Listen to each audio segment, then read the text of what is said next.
Ok, donc ce qu'on va faire, on va enregistrer en PDF notre proforma. Enregistrer sous. On sélectionne PDF. Très bien. Et on enregistre. Voilà, donc on a notre joli PDF qui est prêt à l'emploi. On va aller le chercher dans notre dossier proforma demande, qui apparaît donc ici. Si on ne le retrouve pas dans la jungle des demandes, on peut ici cliquer sur modifier le et on retrouve les derniers qu'on a fait. Donc on garde toujours la trame pour pouvoir faire des modifications après coup si jamais on nous demande un autre tonnage pour le même navire. Voilà, donc on conserve toujours cette trame prête à l'emploi. Ensuite on a notre PDF pour cette demande précise qu'on va copier. Oui, je veux juste faire un tout petit aparté sur les dossiers qu'on peut utiliser ici, qu'on peut copier comme instance. En fait, on a des trames ici qui sont fixes, hein, qui doivent rester inchangées, inaltérées. Donc ces trames-là sont en lecture seule. Et donc lorsqu'on fait une modification de ce fichier, il faut d'abord bien faire attention de copier le fichier et de le coller ailleurs pour pouvoir faire des modifications dessus ensuite. On ne modifie jamais tel quel les fichiers qui sont ici. Ce sont vraiment des fichiers piliers qui doivent rester inchangés. Voilà, c'était pour la petite parenthèse. Donc en revenant dessus, hop, je vais prendre mon proforma, je le copie, je vais sur la demande, et là je vais faire une réponse.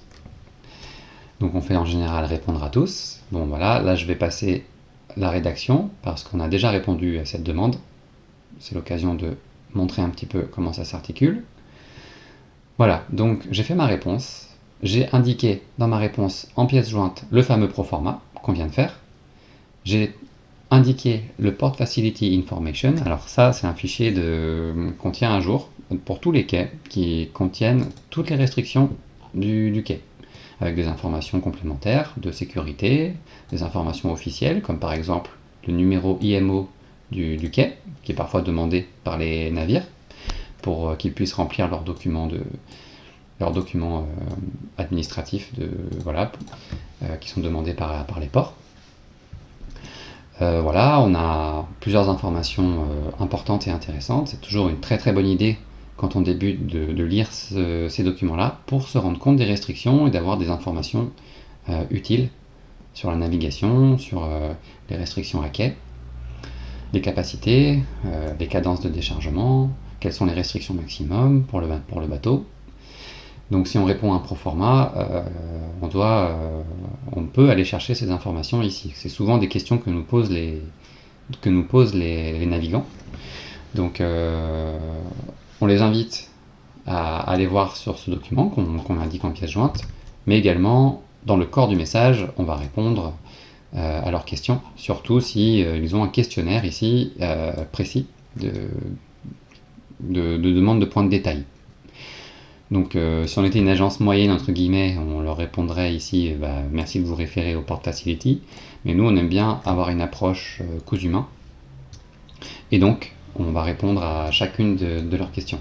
Bon, quand on a un peu d'expérience, on peut répondre assez rapidement, c'est des questions qui reviennent tellement régulièrement qu'on a déjà en tête toutes les réponses.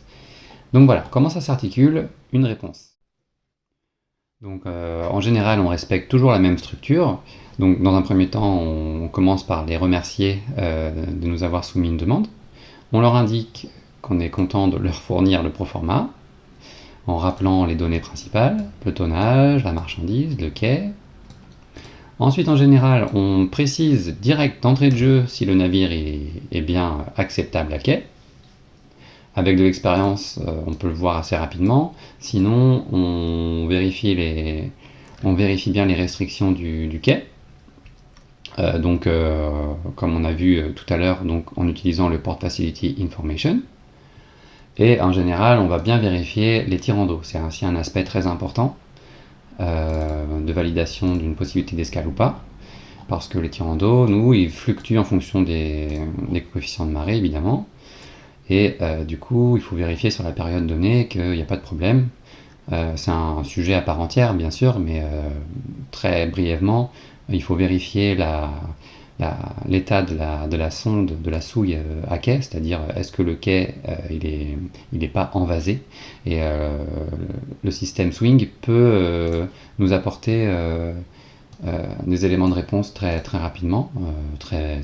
Voilà, si on va très rapidement sur cet onglet-là, chenal et souille, et qu'on vérifie montoir, donc ici c'est notre quai de déchargement, le poste 2 et le poste 3, on voit tout de suite ici que le quai il est parfaitement exploitable, en tout cas il est dans des conditions d'exploitation optimales, parce que on voit sur la pastille verte ici que le quai est 50 cm plus profond que il doit l'être commercialement, et ici il est presque 1 mètre plus profond que ce qu'il doit être normalement. Donc on vérifie ici que ce sont des valeurs qui sont récentes, qui sont donc viables. Lorsqu'ici on est à moins de 30 jours du dernier sondage, ça veut dire que c'est des valeurs qui sont fiables, sur lesquelles on peut se baser pour faire notre réponse. Très bien, donc on voit ici la profondeur à quai, 14 et 14,30 m. Ici c'est la profondeur qui doit être respectée commercialement, c'est l'engagement théorique du port, mais là on a eu un dragage récent qui a fait que on a des valeurs qui sont au-delà de la cote commerciale, donc c'est très bien pour nous. Donc ici, c'est ce qu'on appelle le zéro Descartes, donc c'est-à-dire que les 14 mètres, ce sera sans prendre en compte les résiduels de marée, c'est-à-dire que les résiduels de marée vont nous apporter un bonus de profondeur qui est plus ou moins important et qui est à son maximum lorsqu'on est à l'étal de la pleine mer, car c'est là qu'on va avoir le plus d'eau dans la rivière. Ensuite, on parle de Vivo et de Morteau. Donc, très brièvement, Vivo, c'est lorsqu'on est dans des conditions où les coefficients de marée sont importants, et Morteau, donc une semaine après, on replonge à des coefficients de marée qui sont faibles en fonction du cycle lunaire. On verra plus en détail. Mais voilà, donc c'est toujours important de bien comprendre que ça c'est la valeur 0 Descartes sans considération de marée, de résiduel de marée. Et 0 Descartes en anglais c'est chart datum. Voilà, donc on poursuit la réponse. Donc on précise certaines généralités de manière assez fréquente dans nos réponses, c'est-à-dire qu'il y a certaines phrases qu'on retrouve très souvent, comme par exemple l'accostage, l'appareillage se fait à l'étal de la marée. On précise généralement les programmes de travail qu'on a sur ce quai-là. On précise qu'est-ce qu'on utilise comme outil pour décharger. Donc là, une grue de terre avec la cadence, environ 700 tonnes par heure.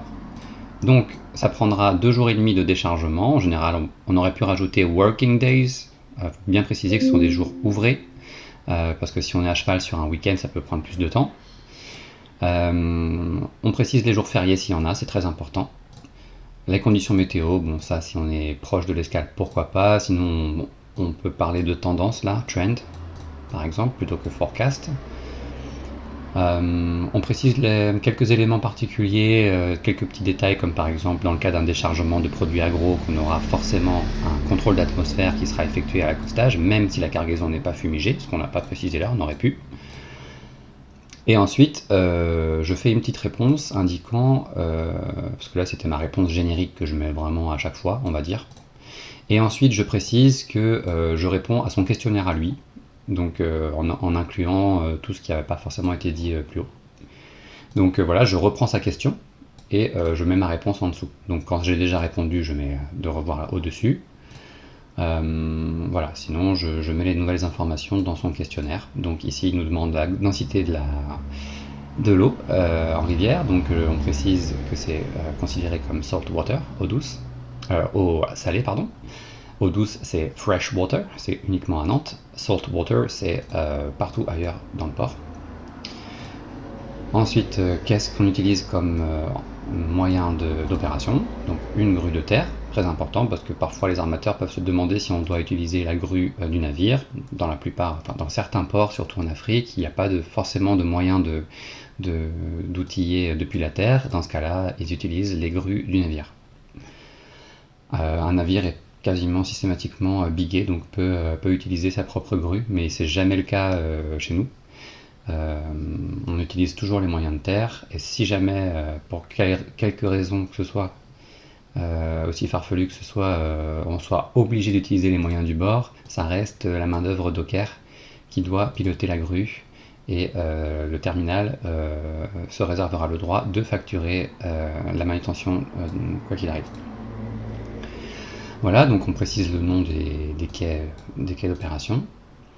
Souvent, ils nous demandent si on a un risque de déhalage, donc de shifting, c'est-à-dire est-ce qu'il y a un risque qu'on doive déplacer le bateau à un moment donné, que ce soit par rapport à des problèmes de tirant d'eau, ou des problèmes de stockage, des problèmes de line-up qui nécessitent d'inverser des bateaux temporairement. Ça peut arriver dans certains ports. Et ça arrive très rarement chez nous. En général, un bateau qui est à quai chez nous, il termine ses opérations. Il peut être invité en cas d'avarie, de problème du terminal, à retourner sur rad très, très exceptionnellement et de revenir à quai ensuite. Donc c'est là, dans ces moments-là, qu'on précise les frais porteurs pour ce mouvement-là, pour ce déhalage-là. Mais en général, on précise qu'il n'y a pas de shifting de demander. Voilà, on parle bien de cas exceptionnels et d'urgence pour un déhalage retour sur rad. Dans certains ports, comme à Rouen par exemple, il déhale régulièrement pour les contraintes nautiques et hydro. Mais c'est pas le cas chez nous en général, on reste à quai pour l'ensemble des opérations. Sauf pour les cas spéciaux de navires qui chargent à Nantes et Montoire. Là, on parlera d'un cas de déhalage pour aller charger le reliquat de la cargaison à Montoire, parce qu'à Nantes, on a moins d'eau qu'ailleurs. Voilà, donc il nous pose des questions sur la congestion. Donc quand il nous parle de congestion, nous on va donner le line-up, c'est-à-dire qu'on va donner l'ordonnancement des navires dans l'ordre chronologique qui vont passer à quai pour indiquer si oui ou non ça va boucher ou pas, et s'il va y avoir de l'attente liée à la congestion. Donc on fait ça sur les deux quais. On précise les événements quand c'est pas des bateaux qui doivent passer. Parfois on peut avoir des sondages, sounding, on peut avoir des dragages, généralement ça va de pair. Un dragage amène ensuite un sondage pour vérifier si le dragage a bien été effectué, pour récupérer la profondeur à quai. Voilà. Quelques questions subsidiaires, par exemple, est-ce qu'on peut fournir de l'eau douce? Est-ce qu'on peut fournir des soutes? Donc on précise qu'il n'y a pas d'eau pour l'instant disponible à Montoire, pas de fournisseur disponible, et on précise qu'on peut recevoir des soutes par barge ou par camion. En général, la barge c'est pour le fuel, et le camion pour le diesel, le gasoil. Voilà, il nous demande régulièrement si on a une taxe applicable en connexion avec le navire ou la cargaison. Et donc ça, c'est toujours non. En fait, en général, c'est une taxe qu'on nous demande sur la cargaison, et ça, généralement, ça passe pas par les coûts portuaires, ça passe par le shipper. Ensuite, il nous demande si on peut rajouter quelques informations supplémentaires qui pourraient être utiles. Donc là, on attache simplement, on précise que tout est dans le port facility. Et il nous demande s'il y a des jours fériés. Voilà. Une fois qu'on a fini ça, on a répondu à l'ensemble de la demande, donc de manière structurée, en fait, toujours structurée de la même façon. On a vraiment des généralités qu'on envoie constamment, toujours de la même façon. Donc ça, c'est une bonne chose de se rappeler un peu de ces phrases types et de ces informations types. Et ensuite, on répond à leur questionnaire, s'ils ont un questionnaire particulier. Voilà, donc on leur souhaite toujours une bonne réception. En règle générale, dans nos mails, on essaye d'être toujours courtois, poli, et d'être toujours, entre guillemets, sympa. Donc on précise qu'on est toujours disponible pour toute question supplémentaire ou tout détail qu'on aurait omis. Voilà, on essaie de faire preuve d'humilité, et on essaie de se rendre disponible le plus possible. Voilà. Voilà, donc un dernier petit truc, quand on écrit un mail, on n'oublie pas de mettre toujours en copie cachée, en CCI, l'adresse de l'agence. On n'en a qu'une, hein, c'est agency. Et on la met toujours en copie cachée, de manière à ce que chaque message qu'on envoie soit réceptionné sur la boîte principale pour tout le monde, pour que tout le monde puisse voir l'information qu'on a envoyée, et éventuellement se mettre à la page si jamais on récupère le dossier, qu'on récupère la demande tout simplement. Ça permet de centraliser l'information et de faire en sorte que rien n'est raté, que toute l'équipe puisse voir et éventuellement avoir un second regard. Éventuellement, s'il y a une erreur, une faute de frappe ou quoi, on essaye de tous s'épauler aussi, parce qu'on n'est jamais à l'abri d'une erreur, comme tout se passe au niveau tout est dans le détail en fait, donc c'est vrai que quand on est un petit peu dans le jus et tout ça, on peut vite se retrouver avec des petites erreurs par-ci par-là, et donc quand c'est une erreur qui est pas dommageable, on laisse passer, mais c'est vrai que d'avoir plusieurs regards, ça peut nous aider parfois à mettre le doigt sur quelque chose qui doit être corrigé pour éviter derrière que ça nous retombe dessus, que ça se transforme en conséquence qui peut nous être préjudiciable, quoi. Voilà, et puis donc en gros, ce qu'il faut se rappeler, c'est que si on a si on fait une demande de proforma, de réponse, si on répond à une demande de proforma, pardon, pour un bateau qui est bien fixé officiellement, on peut mettre Nathalie, la comptabilité, donc l'adresse de la comptabilité qui est gérée par Nathalie en copie. Parce que de son côté, elle récupère le proforma qu'on envoie pour l'intégrer dans le système comptable. Donc ne pas hésiter d'ailleurs à mettre Nathalie en copie des messages qui ont un intérêt pour elle pour le suivi de la facturation. Voilà. Et pour terminer sur le tour d'horizon des proformas, on peut regarder brièvement deux autres réponses et voir s'il y a d'autres choses à ajouter. Là notamment, si on reprend juste cet exemple-là, on peut se rendre compte que la demande initiale, elle provient pas d'un armateur, mais d'un autre agent sur un autre port. En fait, l'armateur l'a contacté pour lui demander un proforma sur le port de Montoire, alors qu'il agit uniquement sur Rouen. Sur Rouen, Caen, Dunkerque. Donc ce qu'il fait dans ce cas-là, il nous contacte, il nous relaye la demande directement pour qu'on puisse y répondre en direct. Il y a certains agents qui nous relayent pas la demande directement, qui préfèrent nous demander à part, qu'on leur fasse une réponse, et ensuite eux de leur côté ils refaçonnent le proforma à leur sauce. Ça, c'est dans le cadre d'une possible sous-agence, c'est-à-dire que l'agent il garde la main sur le contact avec le client et il répond lui-même au proforma, et si jamais le navire est fixé pour notre port, du coup, c'est l'agent, là par exemple à Rouen, qui va nous nommer en tant que sous-agent pour agir à leur place sur notre port. Bon, ça devient un peu plus rare quand même de travailler comme ça. En général, et nous on le fait systématiquement comme ça, on renvoie la demande directement à l'agent concerné et on lui propose de répondre en direct et d'agir en direct. En général, après, on nous donne le même traitement en retour. Ce qui est beaucoup plus simple. C'est toujours compliqué de travailler en sous-agence par rapport au fait que plus on a d'intermédiaires en général, plus c'est compliqué d'avoir une communication souple et efficace. Donc on peut le faire sans problème, mais c'est pas aussi souple, c'est pas aussi facile. Et il y a tout un aspect aussi comptable derrière qui va être... on va faire des comptes un peu d'apothicaire pour que tout le monde soit content. Et comme il y a de plus en plus de monde dans la chaîne, on gagne de moins en moins d'argent.